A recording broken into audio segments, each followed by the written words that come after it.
Welcome to this short video. Today we're gonna talk about different trading styles. So today we're gonna talk about 4 trading styles: the scalping, which is ultra short term, the day trading, which is short term, the swing trading, which is short to medium term, and the position trading, which is medium to long term.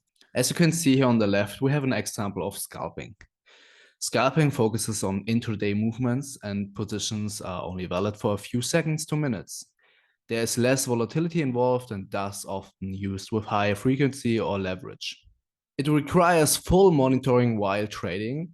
That means you cannot be absent from your computer in most cases, and you use it on the minutes and hourly chart. The day trading is also intraday trading. The positions range from minutes to 24 hours. You don't have open positions during the night. There's also less volatility involved because it's only 24 hours and thus often used with higher frequency or leverage. The underlying analysis of day trading is often in the minutes, hourly, or daily chart. Another trading style is the swing trading. The positions range from days to weeks. It's less time intensive because trades can occur while absent from monitoring the market, and the entries, exits, and targets might be in the future and days to weeks apart. The underlying analysis of swing trading is often done in the hourly, daily, and weekly chart. Our last trading style is a long-term trading style and is based on trend purchases.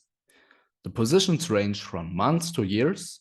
The trades occur less frequent and thus it's less time intensive. The entries, exits, and targets might be in the faraway future, months to years apart. This strategy can be combined with dollar cost averaging, and the underlying analysis is often done in the monthly chart. In that example, the charts indicates a purchase at the moving average of 38, which gives us 3 entries at 3,750, 6,430, and 25,500.